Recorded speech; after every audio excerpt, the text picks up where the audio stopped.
Happy Monday, everybody, and welcome back to, another episode of The Dribble, the show where we take a closer look into the Boston Celtics, the rest of the NBA, and whatever else might come up. My name is Luke Irwin, and I am your host.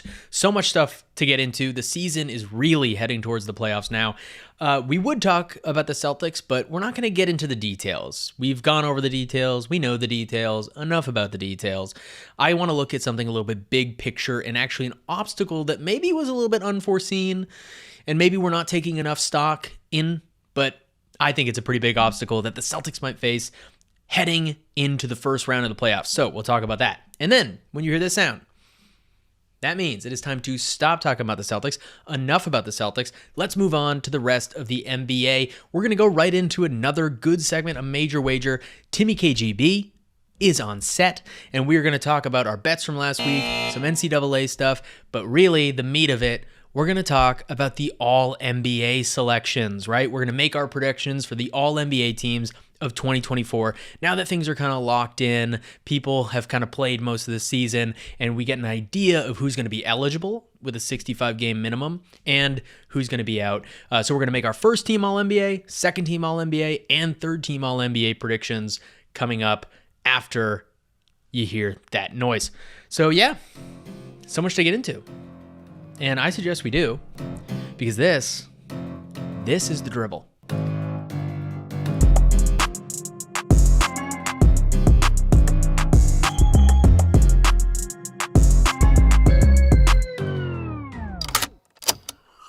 All right, everybody. Sorry, I was taking a sip of this. You might think, Luke, is that coffee, that brown liquid in your cup? Is that coffee? No, it is not. It is bone broth. I'm drinking bone broth. It is powdered bone broth by a company called Bare Bones Broth, and I'm not sponsored by them, but it's delicious. It's pretty nutritious. You get a lot of vitamins. It tastes amazing. That would be delicious. That's what that word means. And it makes you feel good. I don't know why. It makes me feel good. Makes my blood feel good. Make my bone feel good. My bones, I have more than one bone. 127 bones, all feel good with this bone broth. So I'm just endorsing bone broth by Bare Bones Broth. There you go, free endorsement for them. Anyway, let's dive into the episode. The thing that I wanted to talk about, I alluded to in the intro about where the Celtics are, right? We could talk about the individual games. I could give some stats, talk about their efficiency, talk about their league rating, but we all kind of know where the Celtics are. We also kind of know the Achilles heel of the Celtics, which is clutch shooting. So I could talk about that. I could dive into the numbers like I did a couple weeks ago, right? But it's kind of a broken record with this team. This team is so good. They're 11 and a half games over the Milwaukee Bucks, who are the second seed. We are basically 6.5 games above the next best team. So there's not really losing the lead, I don't think, especially our strength of schedule moving forward is not that good. But this is kind of what I'm worried about. We'll talk about that. So there's not much to dive into directly with the Celtics. You could listen to me rifle off defensive numbers, clutch numbers, offensive numbers, Tatum's numbers, Pritchard's numbers, the efficiency of Porzingis, the injuries that, we've been on and off, although I think that's more resting. But I'm not going to do that. Instead, I want to talk about something that I see as being a potential problem moving into the playoffs for this team. So, what is that? Preparedness, mentally preparedness. Sense of urgency is what I'm worried about. Like I said, this team is 11 and a half games above the next team in the East. We're not fighting for playoff seeding. We have to win one more game, and then we lock in the number one seed in the East. One more game, or Milwaukee lose one more game, and we lock it in. We don't have a very hard strength of schedule moving forward, so I doubt we're going to lose the next 12 games. We're going to win a game. And that'll be that. We will have locked in the number one seed. So there's not much that we're playing for over the next 15 games in that world. And then there's also not much that we're playing for as far as like matchups. We do play the Bucks again. We do play the Knicks again. Those will be really good games. And the Knicks game is the second to last game of the season. So that'll be a really fun game. And that'll be something that maybe gets our juices flowing. But other than that, it's a lot of Hawks. We do play the Pelicans, but I don't know. Again, knowing that we already have our seeding locked in, it doesn't seem that important of a game. So I don't know how we're going to be energy-wise. We're the number one seed. We're going to be the number one seed. Who does that mean we play? That means we play the 8th seed, The 1 seed plays the 8th seed. Now, the 8th seed is determined, obviously, by the play-in tournament. We all know the play-in tournament. It's been a huge hit, huge success in the NBA playoff bracket. But the play-in tournament is an intense, awesome series. And the teams that are in it right now, or that are vying for it, are the Miami Heat, the Philadelphia 76ers, the Chicago Bulls, Orlando Magic maybe could float down to that spot, and the Atlanta Hawks. Now, I'm not afraid of the Hawks. I'm not afraid of the Bulls. But the Miami Heat, as if you listen to the show, you know how I feel about the Miami Heat. They're a different beast. They're a little bit trickier, and I don't want to play them in round 1.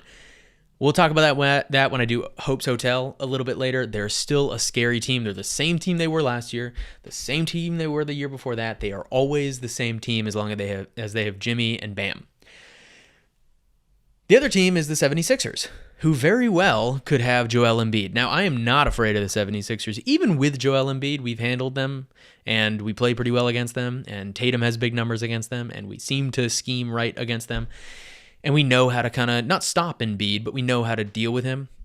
But, again, my issue is, this late in the season, we have nothing to play for. There's going to be about a month right now of basketball that basically means nothing. And I know what you're thinking. The players have a different mentality. They know they need to ramp up for the playoffs. But nothing can get you prepared for that in-game playoff intensity quite like actually having in-game playoff intensity. So these teams, the Heat, the Sixers, the Bulls, and the Hawks, they're all, and then of course anybody that could fall into it, the Pacers could fall into it, the Magic, like I said, they're all vying for a spot. All of these games, even if they're playing Detroit Pistons, are important games to these teams. None of these games, even the Bucks and the Knicks games that we have coming up, are really important. They're good measuring sticks, but they don't mean anything as far as seeding. We're not going to be playing with our blood on the floor. These other teams are going to be doing that consistently because they're trying to get good seeding, and then they play a play-in game, which is win or go home. So they're playing basically an extra playoff game. There's a chance, especially if we get, like I said, if Joel Embiid is back for the Sixers or just the Heat in general, we could be getting a very riled up, just like ready to go, fresh off of a fight, pit bull in one of these teams. Like I said, really not too worried about the Hawks and the Bulls. We should take care of them, theoretically. The Bulls are an interesting team, especially when fully healthy. Kobe White, I love him. But again, that's down the future. I love Alex Caruso, obviously. DeRozan's one of my favorite guys. He can go off for 40 burger anytime, 50 burger anytime in the NBA. But if we have to run into the Heat in that 8th seed, or even the Pacers, coming off of a month-long fight and then a play-in, that could spell some danger. Not for most teams. And you would think, just take care of business if this team can't just take care of business. But that has been the one Achilles heel of this team, is letting go of the rope, right? Letting go of the rope, letting go of it, letting go of the rope, and not playing up to competition, feeling like, oh, we got these guys. We lost to Charlotte, right? We lost to Magic a couple times. It could be in that play-in discussion. We've lost to so many teams because we've lost to the Pacers, and even in an in-season tournament game, because we underestimated our opponent, but also it's in the past we've seemed a little bit lackadaisical in moments. And I would hate for us to play these easy teams that aren't vying for position. We're not vying for position. It's great. Tatum scores 40. Tatum does this. Brown goes off for 35. White is killing it. Gets 100 blocks in the season or whatever. That would be great. But it does make you think, what kind of fight are we really putting up? And are we going to be ready when a battle-tested team comes in and they've been jumping on the floor for every loose ball for the past 2 weeks, 3 weeks? Because that is a habit. That's why the Miami Heat are so scary in the playoffs, because Spoelstra does a great job of forming that habit of playing with intensity and hustle. And we play with intensity and hustle, but we also have a lot of stars. And we also haven't needed to play with intensity and hustle necessarily for any kind of seeding or anything like that in a long time. We've been ahead of the pack from the get-go. And yeah, teams have had a laser pointed at our heads with a sniper on the other end because they want to be able to say that they've taken us down, but that's not the same of like fighting for your life in the NBA playoffs, in a play-in tournament, leading up to the seeding. Some of these teams won't maybe not make the playoffs, so they're playing their asses off in this next month, and we aren't. And you can say whatever you want, like, well, they are gonna, they can put themselves in the headspace. You can't put yourself in that headspace unless you're actually there. And so that's just one thing to look out for. Just one thing to keep your eye on in the first round. I would love to get, a team like the Hawks. Sorry, Hawks fans of the Bulls. But man, if we get one of those Pacers, Heat, Embiid with the Sixers, Magic, those teams could bring some serious juice coming off of this adrenaline high that they're going to be on off the play-in tournament. So it's just something to look out for. I'm almost more afraid of the first round, especially if we get the Heat or the Sixers and Embiid comes back and he looks good, than I am about like Eastern Conference Finals against the Bucks. I know that might sound crazy, but I think I'm actually more worried about that kind of a series, just because they're going to be coming off of such a fresh start. And like I said, we do have some big games, but it means nothing. We're going to lock in this number 1 seed real soon, and you can't practice, you can't prepare for that playoff feeling. And I know Tatum, Brown, White now, tons of playoff, Horford obviously, tons of playoff experience. But like the way we were playing with a sense of urgency in December with this team that felt like, no, we need to prove something to the league, was scary. And that's when we were at our best. If we lose that and feel like we've already proven something to the league, and then we go, oh, no, we got to prove it in the playoffs, here we go, and ramp it back up, it's just tough to do. It's tough to do. You need a fluffer, and all these teams in the play-in tournament have a fluffer. It's a natural fluffer, the play-in tournament is. So these teams can be fluffed up, and hopefully the Celtics can get themselves fluffed to the max, and we can be prepared for these teams. But that's just the one thing, just looking out for that, like hoping we don't take this lackadaisical dip and we don't kind of lose ourselves and then have us take a second to pick up. I think by the obviously second round Eastern Conference Finals, that fire, that natural sense of urgency will definitely come into effect. That's why I'm almost more afraid of the first round, depending on who we get. We get the Heat in the first round. We need to watch that Bucks Heat series if we get the Heat in first round. Last year, if you don't remember, if you don't know, the Bucks lost to the Miami Heat in round 1.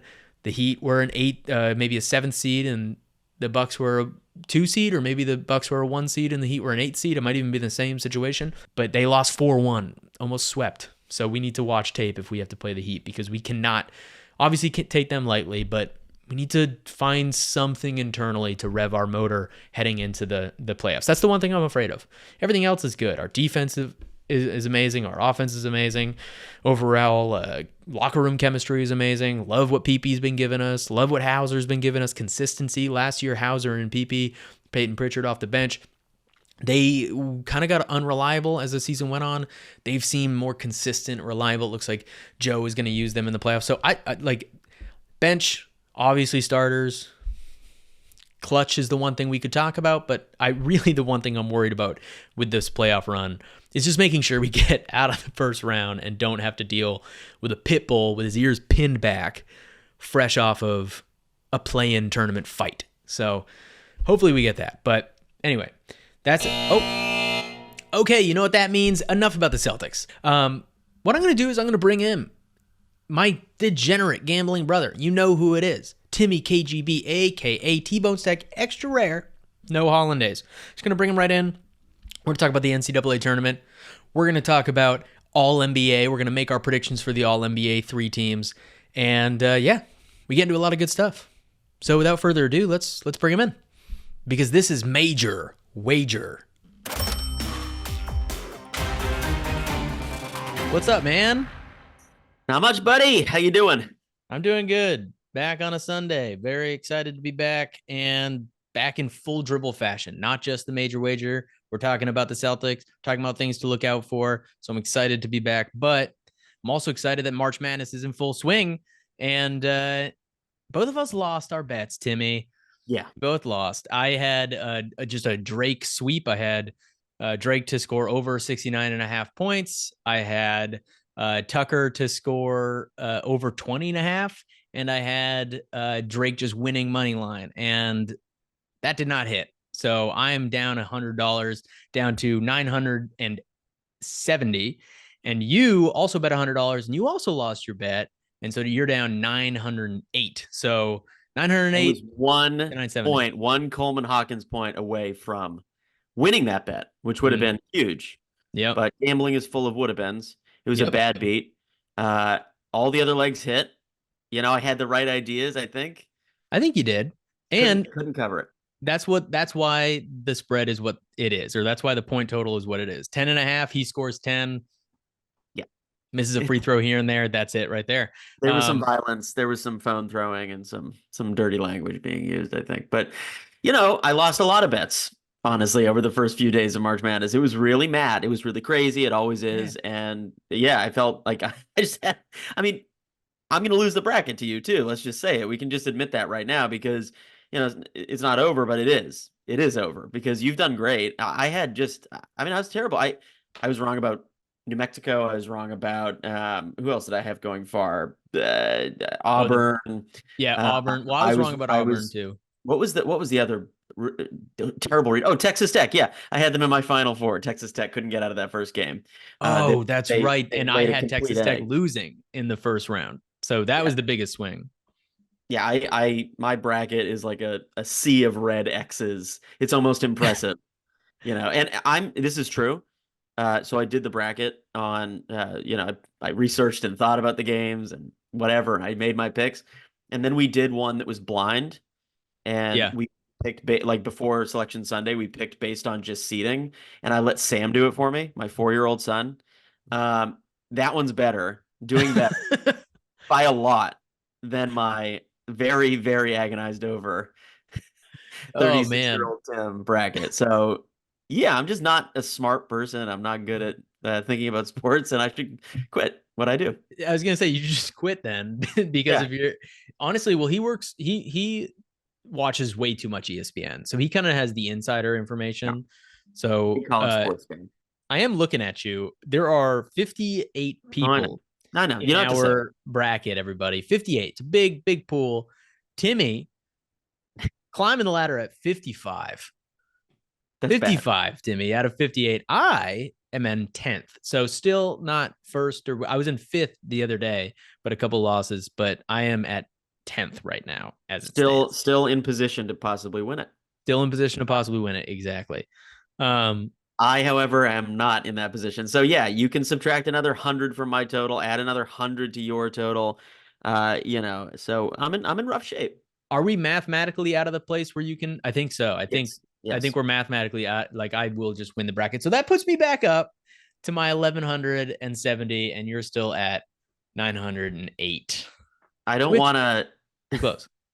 No, I don't want to take money away from myself, but I am a gentleman. I'm actually at 800, 808. 800 period because I bet Oh 108 yeah, because you I bet like that 108 little on the eight. last. Timmy. I call you a degenerate. I call you a T-bone steak with no hollandaise, not a drip of sauce. But you're a good guy, Timmy, because Hey, that dude, was I'm good. not gonna. Yeah, I got to be honest here.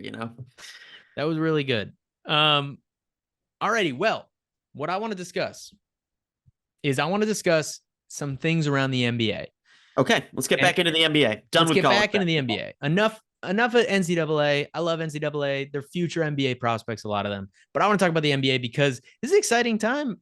We're approaching the playoffs. We're approaching awards. We're basically, these people are all making their footing around the NBA as far as like the new stars. There's a new wave of stars, and there's so many stars. Right now, we're in this great period in the NBA because we not only have a lot of the old guard still playing well, the KDs, the Stephs, the LeBrons. We have those guys. But then we also have this new wave of talent in the NBA, the SGAs, the Tatums, the Lucas, obviously. Like we have this great kind of balance between old stars and new stars. So I wanted to talk about all NBA because that's something that is coming up and pretty much not solidified yet. 15 games left, but I think as we near this point in the season, we kind of can see who is going to be making those all NBA teams, but there's still some debate. real quick before we dive into our predictions for all NBA, I just want to point out, like I said, the talent in the league right now, it's insane. Like every single playoff contending team has a player that you could make an argument for superstar, but you Yeah. certainly would call a star. Like if we look at the West, SGA for the OKC, Jokic for the Nuggets, Ant-Man for the Wolves, Kawhi, Harden, PG, Westbrook for the Clippers, Zion for the Pelicans, Doncic and Irving for the Mavs, KD, Booker, and Beal for the Suns, Fox and Sabonis for the Kings, LeBron and AD for the Lakers, Steph for the Warriors. I mean, that's crazy. That's as many stars as you would have in the whole league. It's a star-filled league right now for sure. It's crazy. And Crazy. then It is. same And thing and on and the I East. found when I was making this list, there's the new 65 game threshold, right? So Yeah. players have to have played. So a few great players just left off because of that, right? We have Embiid, Mitchell, Butler, like even leaving off some of those great names because you have to because they're disqualified. I found it really difficult. There was a bunch of hard cuts Yeah. basically, and yeah. So it's an interesting conversation. I'm excited to see who you have, and I think there's some obvious ones and there's some less obvious ones. So we'll talk about it. Yeah, I think almost the top is a little bit more obvious. I think the first four are pretty obvious. Agreed with that. Yeah. And then from 100%. there, depending on who you have fifth, and then moving into the second and third, it depends on what your metrics are because there's a lot of different metrics to go for on what you find most important. Is it wins? Do wins factor in for you, or is it more purely stats and what you do for your team? Um, and Well, let's then, talk like it I through. said, Let's start at the top. yeah, and so there's two ways to do it. There's positionless, which is right now, this is the new rule around the NBA. The voting is positionless. So anybody can fill any position. It used to be around the NBA, for those of you who do not know, position based. So two guards, two forwards, and a center. Me doing my all NBA, I'm going to stick to the old format. I'm going to stick to two guards, two forwards, and a center. It just makes it a little bit more difficult. Tim, are you going to go with that or just positionless? No, I'm gonna go positionless because yeah, I'm lazy and also because it's honestly, I like the shift to positionless for all NBA Mm-hmm. because there's so many years there, right, where I don't know, the third team center is like, do they really deserve to be on there over, a guy who scores 28 points a game? Yeah, right. So I just feel like it's close. I looked at my three teams and you could make sort of an argument for at least two out of the three that there's a you could squeeze people into those categories, right? And Yeah. say, okay, there's a center, there's a couple guards. One of mine does not have a traditional center, my third team, but yeah, I mean, people like the league is positionless essentially. Yeah. Like, what is Luca? Luca's a great example of this. Yeah. Like, is Luca a guard? Sure, fine. Is Luca a forward? Sure, fine. Like, you know what I mean? Like there's just a lot of like uh players like him that you could sort of describe as really any position through or at least 4 out of 5 positions. So I went And there's positionless. I think that'll be good because then we can compare like okay, if I did have to put a center on this team, who would I put, right? Right. Or And what? how close is it already? Because, like you said, you can bend the positions a little bit. And there's also so much talent that's spread out. So it actually works because there's obviously the best three players in the league are centers. And then after that, there's still some guards. There's some center play. Like you can still have AD in there. So there's a whole mixture. I'm going to Well, let you the do. weirdest thing last year, like, Jokic was second team, Yeah, I know. which is just a joke. Like, I get it. Like, Embiid was the MVP and he's a He is center. the And he Joker. had to be the center on that first team, but then it's like you have to put Jokic on the second team. That's a travesty. So Yeah. I think that alone is why the league was like, and the fact that the WNBA has been doing it for a while, but that the league decided to go positionless. So anyway, let's start with the top because, like you said, I feel like we can almost not skip over some of these guys, Yeah. uh, but there's a tier here, like a Yes. 4 player tier. I'm gonna say it, and Say you it. can tell me whether or not we have the same tier. I I'm assume sure we we do. I'm almost positive, but go ahead. We got Jason Tatum, Jalen Brown, Kristaps Porzingis, Yep. Drew Holiday. Derek So White. Yep. Jokic, Yep. right? Yep. Uh, don't have to elaborate there. Shea, Yep. okay. Giannis, Yep. Luca. Yep. Okay, I was worried that you were gonna make a case for not Luca. Actually, I do have a case for not Luca, but he's too good. His numbers are too good to not have him. But my case is simply this: Luca He doesn't play defense. leads. Yeah, right. Luca leads the league, obviously in points.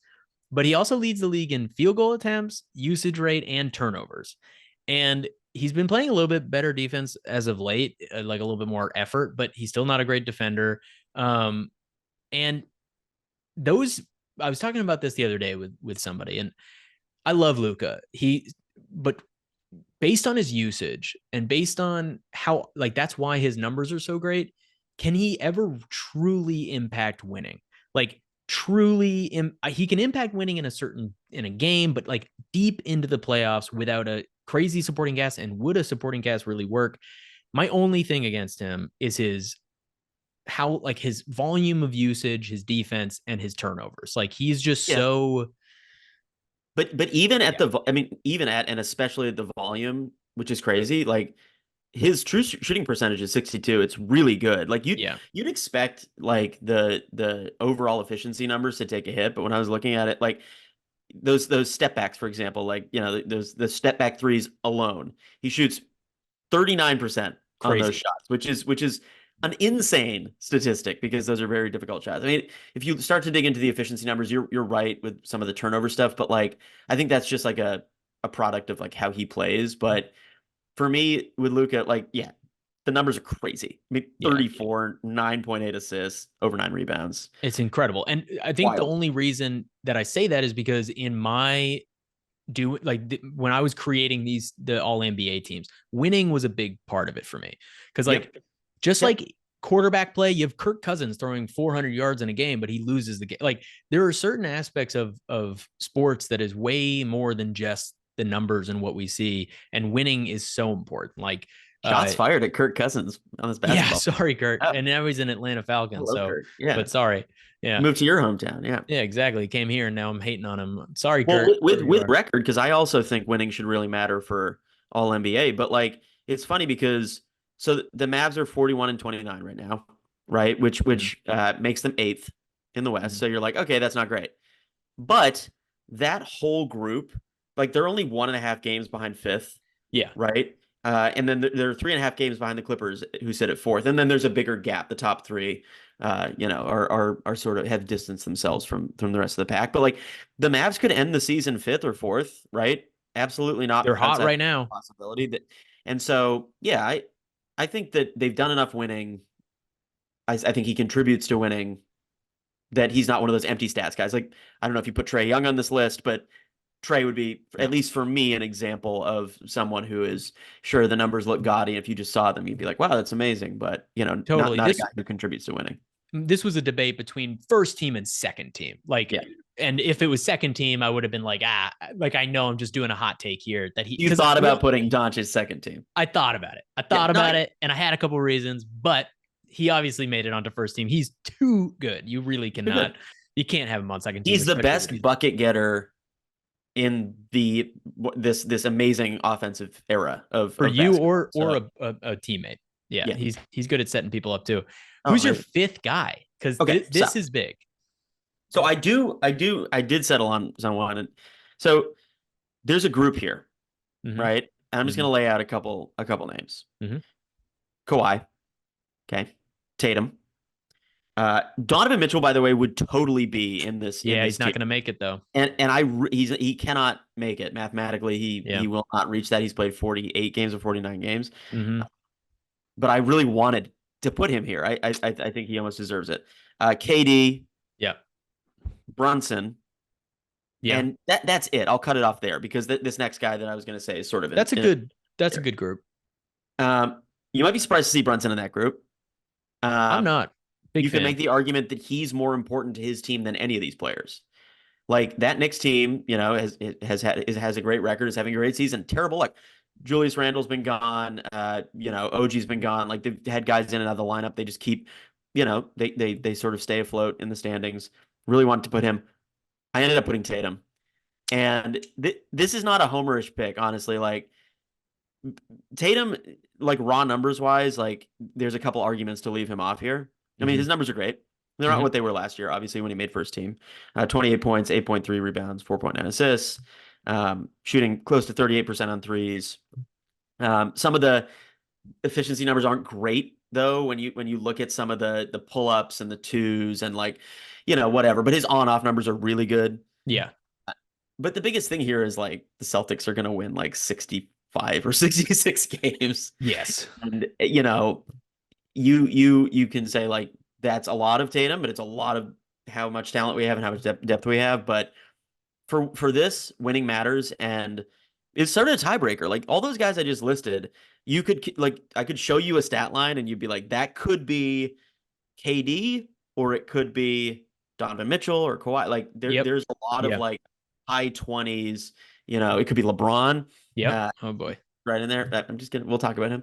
Yeah. Yeah. Uh, but you got to go with Tatum. You got to go with the guy that is on the best player on a team Look, that is man, in we a have the crazy same amount of games. exact, despite the positionless or choosing positions, we have the same exact NBA first team.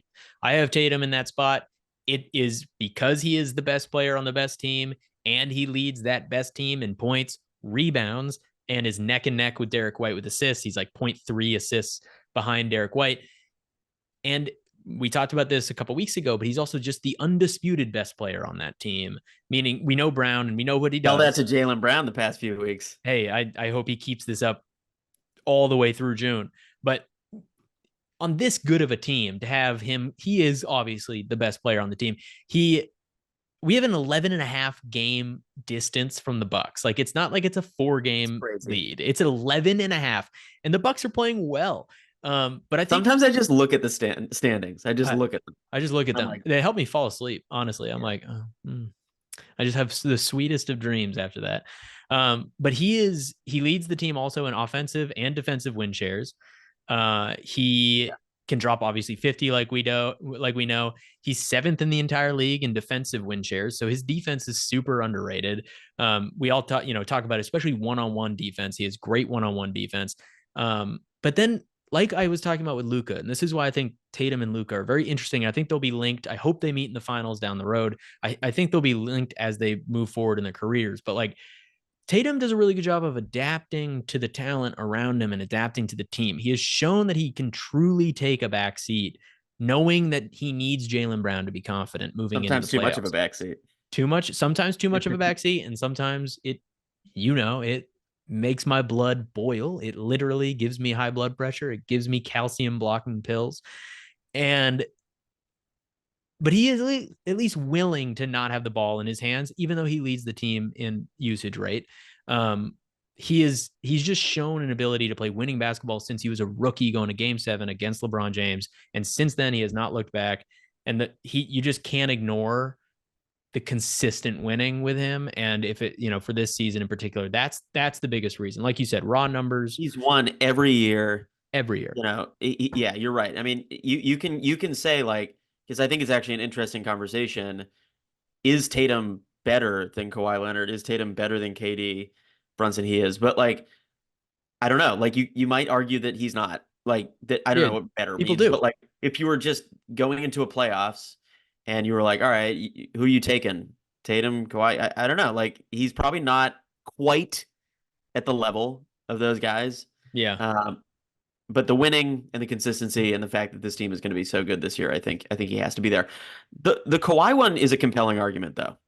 That's the most compelling in my opinion. I agree. You mentioned the sort of wins above replacement. Like Kawhi's 4th.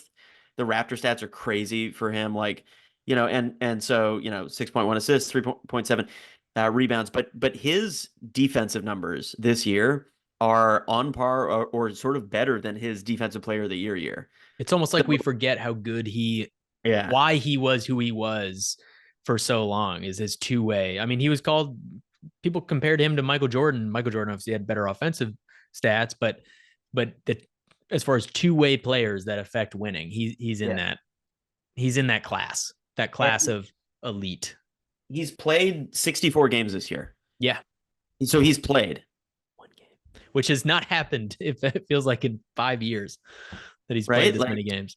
I just think that's impressive too. And a lot of these guys, I was Googling like, how many games has blank played just to see. And a lot of the people that you would traditionally say, well, but he's never out there. Like Kawhi, certainly AD is like on that list. Like AD, you look it up, they're like, oh my God, 66 games, 64 games. Like a lot of these players have really bucked the narrative with availability. So anyway, I thought that was really close.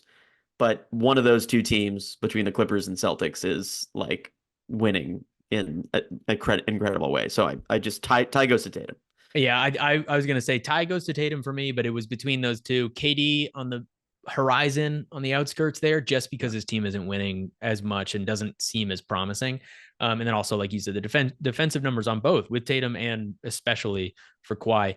Real quick before we move on to second team, I'm going to read my second team.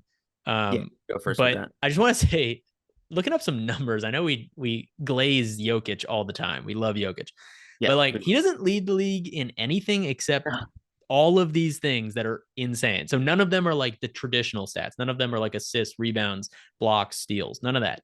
But he leads the league in player efficiency rating, win shares, yeah. win shares per 48, box plus minus, offensive and defensive box plus minus, value over replacement player metric. That's insane. The plus minus is crazy too. Like, what is it? It's an insane number. Oh, it's a Yeah, what it is, and but the metric of the value of a replacement player is yeah, like it historical. just means that he is the most valuable player in the NBA. Those that's what that says. That's what that means. Which Exactly. he is and should be. And yeah, Yeah, he's incredible. Anyway, second team. So you read real yours. quick recap. We both had the same first team: SGA, Luka, Giannis, Tatum, and Jokic. And then so now for second team, we might differ here. But I have Jalen Brunson at my guard. Remember, I'm doing positions. Yeah, I have yeah. Jalen Brunson. I have Jalen Brown. I have Kawhi Leonard, and I have KD. And finally, I have Sabonis. Wow. Okay, we do differ. All right. So wait, so can you read it one more time? Yeah. So my two guards, because again, position. So this is why I have to fit people into certain positions here. Jalen Yeah. Brunson and Jalen Brown are my two guards. Okay. My two forwards are Kawhi Leonard and Kevin Durant. And my center is Domantas Sabonis. Okay. Yeah.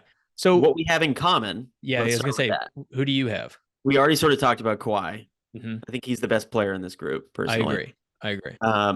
We also sort of talked about Brunson, and I have him also on second team. Although I can imagine people leaving him off, like in favor of Booker maybe, or some other guard. Yep. But we said it. But Brunson has been awesome for the Knicks and is the Knicks and like totally deserves this. And his numbers are great. You know, 27.6, they're fourth in the East. 6.5 assists. Yeah, they're fourth in the East, and he's shooting 47 from the floor and 40 from three. Like he's shooting efficient. Yeah.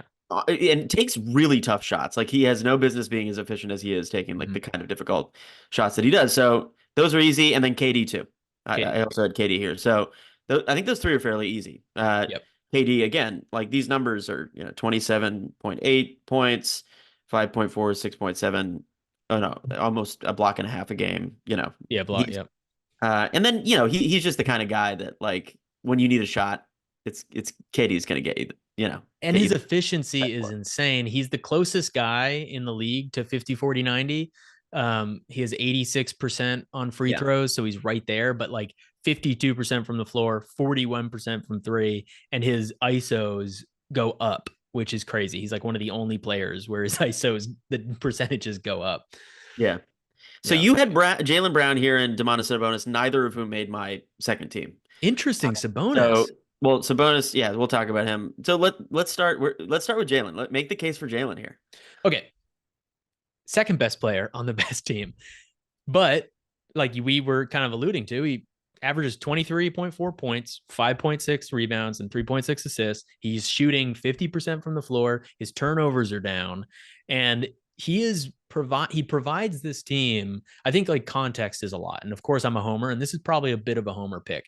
But since I think it's been a month now, he's averaging more than Tatum. He's the higher scorer on our team. He has been scoring over 30, it seems like every other night. And he just like has what he provides for our team is the two-way player. We know Tatum's that too, but like a consistently aggressive force. We know that Tatum isn't that.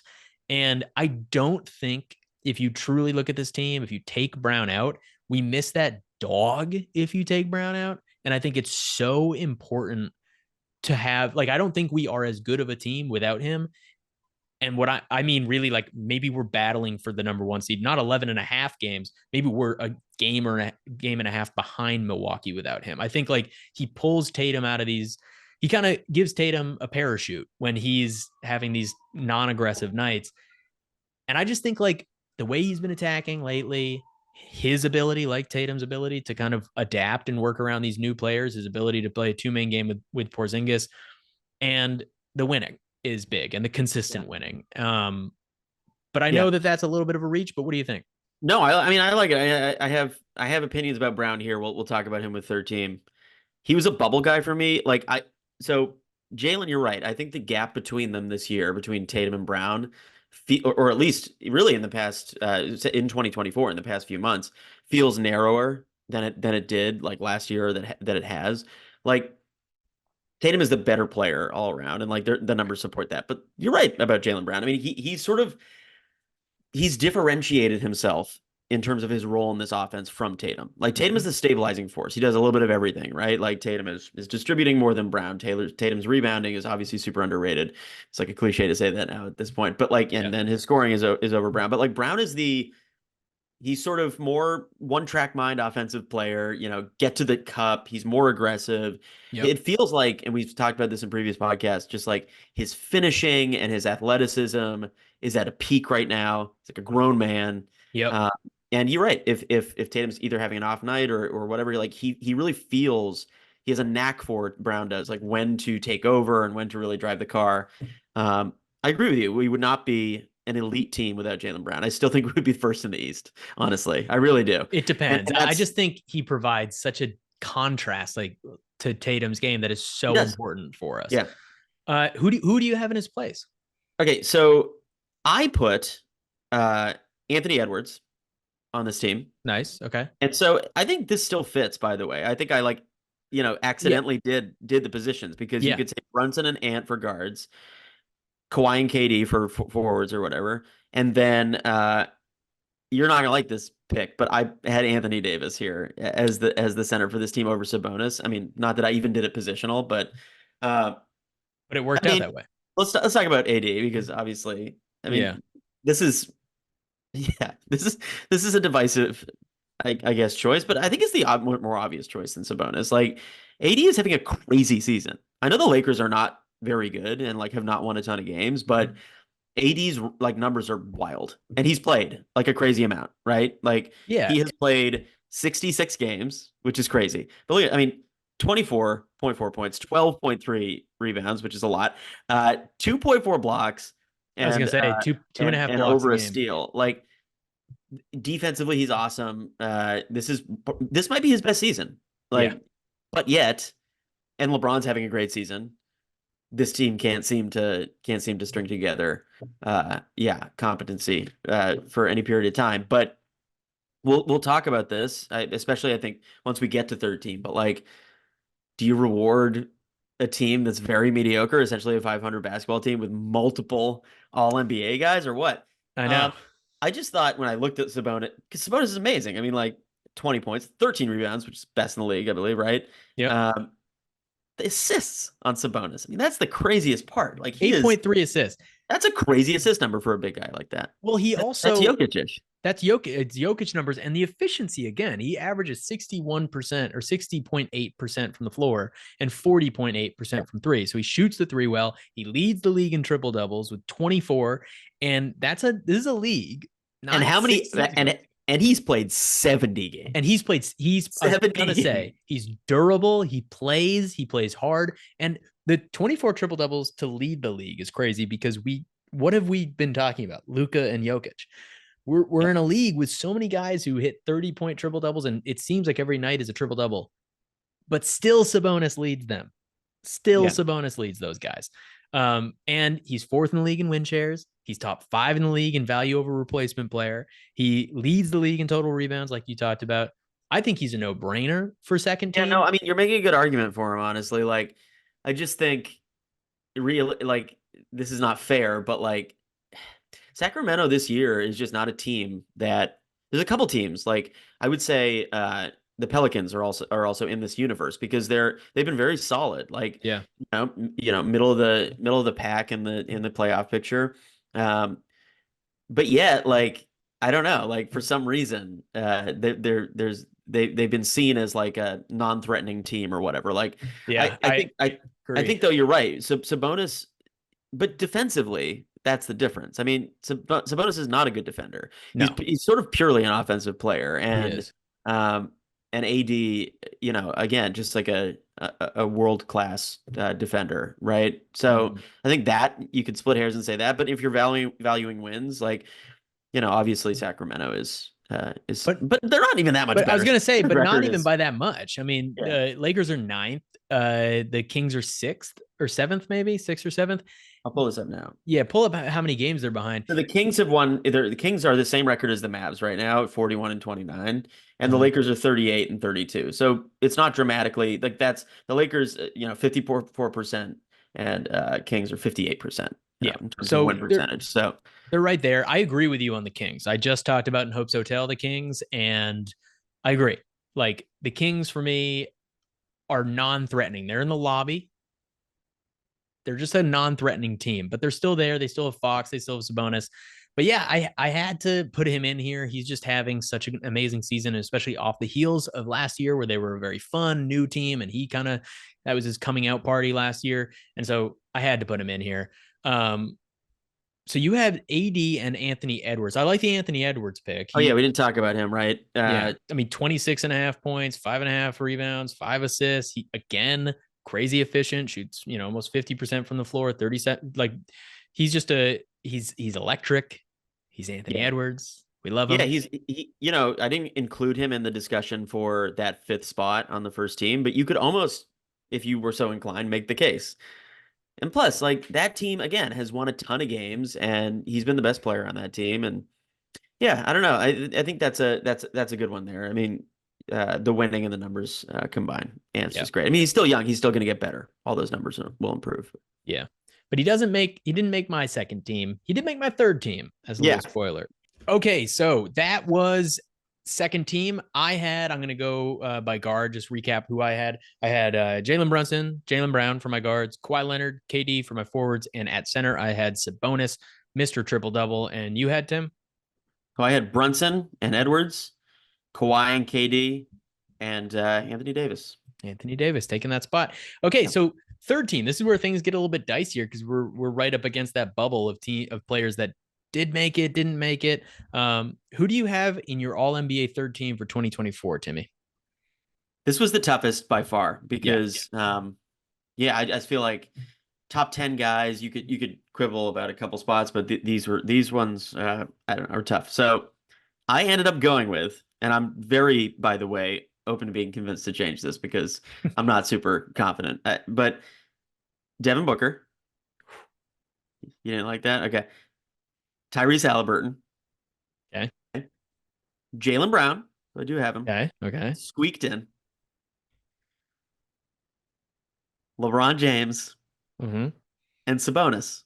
And Sabonis. You're not going to like, or maybe you will agree with what I think is one of the glaring omissions there, but we can talk about it. So again, Booker, Halliburton, Brown, LeBron, and Sabonis. I like that. Okay. Is it similar to yours or not? I mean, like we have a couple differences in our second. It's very similar, but it's also similar. So we just had some switches from 2 to 3. So I have Tyrese Halliburton. I have Anthony Edwards, who you had in your second team. Right. So those are my two guards. And then I had LeBron James as my forward, and I had AD as my second forward. So the last center person, I might just make AD my This is center. weird. Okay, I'm trying to now think of who you have here. I'm gonna put AD as my center. Wait a minute. Right? AD can be a center, right? Hold on, no. I'm just thinking. Yeah, think. I want you to. Is it Porzingis? No. Okay, I was gonna. I want you to actually. You know what? I want you to guess. Gonna quit the pod. Who do you think it is? Who do you think it is? Well, okay, so is it Paolo? Yes, it is. It is. I can see that. You make the case for it. I had him on my bubble, obviously. He has the typical numbers in that next tier, averaging like around 25. But it's the winning that the Orlando Magic have been doing. They're obviously such an amazing defensive team. They're third in scoring defense, I think. And I took winning as like the heaviest chip in this All NBA pick. I just think that nobody thought the Magic would have a chance to win 40 games, let alone 50. I mean, they have 42. There's 12 more games to go. They have a chance to win 50 games. That's insane. And that is him. That's him. I think that's. I mean, obviously, it's both of the Wagner brothers. It's Cole Anthony. These They're guys. not brothers, by the way. What? They're not brothers. They're not brothers? No, I just said that name. Wait, this is news to me. I actually thought they were brothers. They look alike. I mean, yeah. Okay. I don't think all white people look alike. They No, look alike. They're just not brothers. Me and you look alike. Me and you look less alike, and we are brothers. And we That's look true. a lot alike. I'd definitely be the Mo Wagner of that. That's great. Yeah, I'll be Franz. Franz. All right. Well, that blew my mind. I thought that they were brothers. Okay. I mean, maybe I'm wrong, but I'm not. But my case really is winning, and I couldn't pick, and especially with the positions, because I wanted to fit everybody into position. I just can't ignore anyone on the Magic. If winning is such a big part of my bracket, they're fourth in the East. Okay, but I mean, not to, because I think that's fine. I think that's a justifiable pick. At the end, I think you're splitting hairs, and you could say Paolo over some of these guys, but well, nobody has even made a case for anyone from the Pels, and the Pels have won more games than the Magic, and the Pels are right there. I mean, no one talks about that team, but you could maybe make a case for a Zion. Ingram, if you look at Ingram's numbers, they're just not very good. But is Zion going to reach the 65 game threshold? Let's look. I don't think he is. And Brandon Ingram. Zion. How many games would you guess that Zion has played this year? I would guess Zion has played 60 games. He's played 60, yeah, which is more than Booker, more than Halliburton. So I was going to say Tyrese needs to play 7 more games to be eligible. He'll make it. We're assuming he'll make it, but yeah, but I think Paolo is fair for sure. For sure. Yeah, it was my biggest kind of. I wanted to see what you were going to think with that one, but I think he deserves it with the winning. Booker is my biggest issue with you. Yeah. I thought it would be. Look, it feels like KD is on an island on this team. I understand how good Booker is, but if you've been following the NBA and following the Suns, it feels like he hasn't had any real impact on the team at all. At all. It feels like it's KD's team. They're not winning a lot of games. They feel disjointed. I think out of all contenders, especially in the West, they are the weakest. I think I fear them less than anybody. I just think that this year in particular, I do love Booker, and he can go off for 70. Went off for 70 in the Garden. We know how good of a scorer he is, and how he is that guy. He is him. But this year in particular, it hasn't felt like KD and Booker are leading. It just feels like KD's dragging the Suns, and every once in a while he'll score 40. But Jaylen Brown does that. But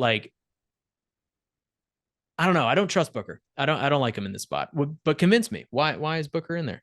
Well, it's more just a numbers thing, and at this point, you're right. So it is a weird year where we have a bunch of teams, and the Suns aren't bad. I mean, if you look at the Suns' record, they're right now they're 6th in the West. They've won. They're 42-29. Yeah. So they're ahead of some of these teams, like the Lakers and the Warriors, which we'll talk about Steph, I think. Yeah. But you're right. They've underperformed.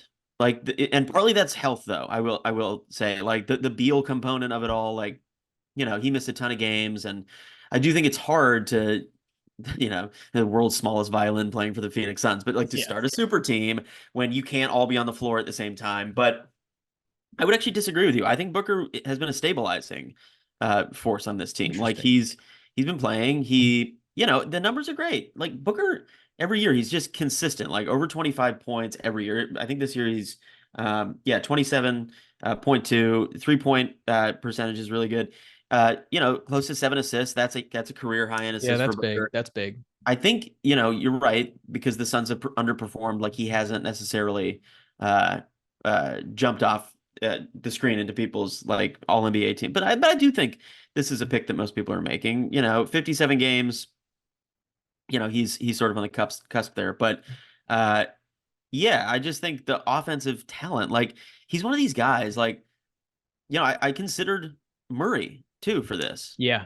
Yep. yeah, Murray's stats would not hold up against some of these other guys. He's a little bit like Brown in that way, uh, but yeah, there are these players that are just like so explosive offensively. Like, if you need a basket, like, but you could do a lot of work, a lot worse than Devin Booker. So that was my justification there. Yeah, Um, and I just looked at him and compared to some of these other guards, like Steph. Like, Steph is off my list partly because the Warriors can't win. Like, they're they're right on the 10th. bubble of the play-in. They're 10th. Yeah. They're 10th, and they don't. And again, that's mainly Clay and Draymond. I mean, Steph's having a good year, but Yeah. currently Steph is averaging 27, 4.5, and 5. But the record's 30, 36, and 33. Yeah. And he's also not shooting. He's having one of his least efficient. He's shooting 44% from the floor. Like Yeah. that's From not three, though, he's shooting well from three, he's shooting 41, well from three. 40 from three. Yeah, I was stacking up the guards there, like Booker, Tyrese, which we haven't talked about Halliburton yet, but Yeah. and Steph. And I just ultimately, because Ann was on my second team, it just felt like there was a gulf in terms of guards between those guys and the rest of the Yeah, no, I league. agree. Before we talk about Didn't even think Halliburton, about Trey really. yeah, I You was know? gonna say Trey. So guys like Trey, this is why I didn't have Booker on there. I don't, for some reason, and maybe I want to be proven wrong. For some reason, I just don't see their impact on winning as that. They're amazing ballers. Both those guys can ball out. I think Devin Booker might be one of the best one-on-one players in the league, but I don't know.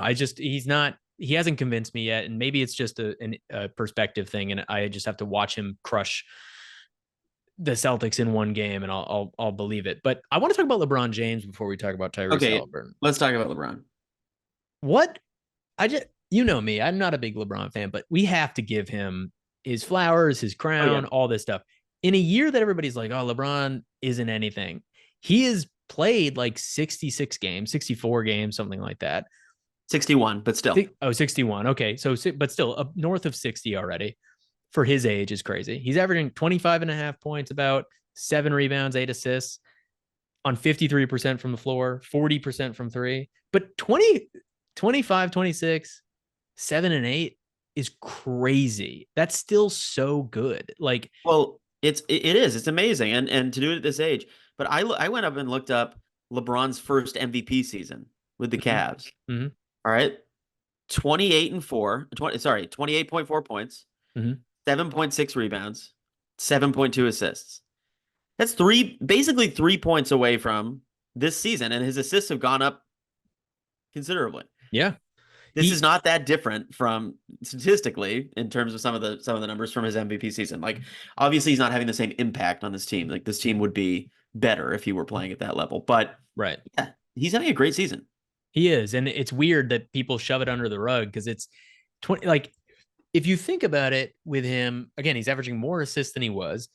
And if you were, like I said, with 61 games or whatever he's played, it'd be one thing if he'd played 40 games and he was just saving himself and going hard in those games. He has just been playing so well with AD being his little bit of a roller coaster. AD's having a great season, but injury roller coaster. He's still been able to step in. I've just been super impressed with him late age. I just can't. I could not leave him off of. I almost put him in second team just because the Lakers are ninth, so I couldn't put them in second team. That's really the only reason. But his numbers, he still has the highest basketball IQ, I think, in the whole league. And he's still that guy who scares me in the playoffs. I mean, we Oh could yeah, easily be talking Nuggets, Lakers come. it would not surprise me. Yeah, it just would not surprise me at all. No part of me would be like, wow, can you believe this? I would that and the Heat in the Eastern Conference Finals, and one of those two, I wouldn't be surprised. Well, this is a conversation for another day. But like, hey, you just look at the bottom of these standings, like the play-in. Mm-hmm. Even the Warriors, which they've not been very good this year, but like, who knows, right? Yeah, Like, they yeah, flip a switch. But yeah, there's teams that could upset in that play in both conferences, like you yeah. mentioned the Heat. Again, So that's we why I agree on started this LeBron. off. Yeah. I was just saying that's why I started this off saying how insanely widespread the talent is. We've never seen this where a 10th seed is Steph Curry's team. Like, Yeah. and a team that still has that core three together. Sweet. Did we miss anybody on our teams that we didn't talk about? Oh, Well, Tyrese. just Tyrese. I mean, I would say, well, his case is Yeah, it's a lot about the assist numbers. He's led this great offense in the Pacers, and again, the Pacers firmly in the playoff picture. But yeah, just as an offensive player, Halliburton is, what is he? 20, 11 assists, over a steal a game. So yeah, he belongs there. Yeah, I think he's one of those players that deserves his flowers again. I think all NBA is a little bit about that. Like Tatum got first team all NBA last year because that was his real like coming into superstardom. It felt like post finals. Sometimes you give a guy his flowers, and Tyrese has kind of come out of nowhere. He leads the league in assists per game, obviously assist percentage per game, total assists throughout the whole year. He's a guy who plays a lot. He's dragged this Pacers team with like Miles Turner and Aaron Neesmith and these guys all the way to the sixth seed in the East. And not only just a sixth seed, but like a frightening sixth seed. I don't think anybody really wants to line up with them in round one. The weird thing, I think I mentioned this, I know I mentioned in Hope's Hotel, but the Pacers are 21-15 at home. They have a bad home record. Interesting. Yeah. Strange. Yeah.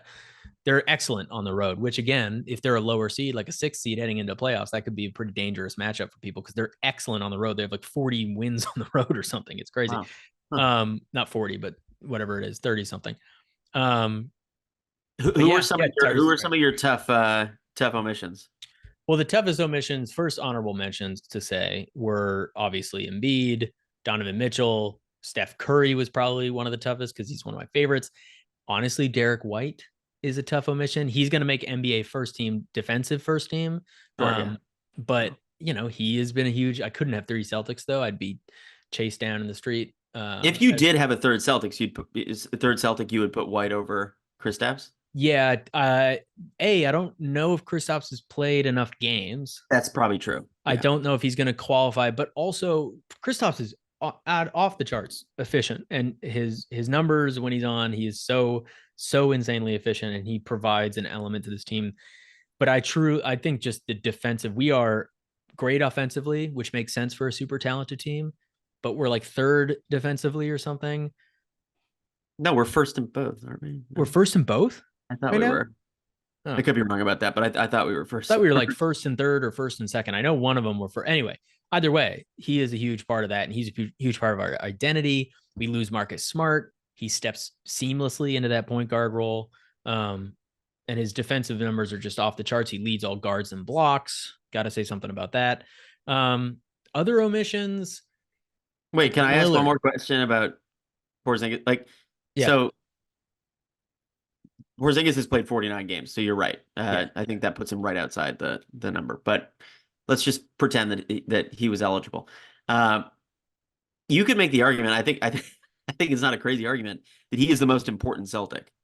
Like, he is not the best Celtic. He's not the second best Celtic. But like, I disagree with that. Meaning this, okay? Like, if you, like I said earlier, if you took just Jaylen Brown off this team, right, and you had a healthy Kristaps Porzingis, versus if you had Tatum and Brown and the rest of the team with no Porzingis. So Horford would have to start, whatever, like Cornette, lots of. I think that you would have a harder time taking a team like that to a championship. Does that make sense? Like, we need all three of those guys to win, to be clear. But like, yeah, I don't know. It's a thought. Man, like, that's tough. I don't know. He's been out so many games, and in those games, we've looked pretty good. It hasn't felt like. But we picked the spots. Joe has done a really good job of like picking the games that we rest Porzingis, because he's had a couple minor injuries, but it's mostly rest that he's missed. Yeah. And they're against games that we should win without him, and we do. But in the playoffs, I don't know. You could really make an argument. He's our superpower. He's the one thing that makes us 11 games above everyone else. You could, because we've had Tatum and Brown, right? This Tatum and Brown team has been a 1 seed before in the East, but they haven't been 11 games over, right? They've sort of been floating, near the top of the standing. This team. Anyway, it's just a thought to think about. I think it's a little bit too much. I think it's true. I think Tatum's the most important player. You cannot take Tatum off a team of Brown and Porzingis and White is not going to. No, that's not. Come on, dude. Tatum and Brown and Marcus Smart made it to the finals. Like, I'm taking Tatum over everybody. I'm taking Brown second. I didn't say he was our best player. No, I know, but even important, Most I think, important. because dude, let me tell you something about a man named Luke Cornett. Lukey boy This is good. Lukey boy has been showing out, and I'm not. I'm just.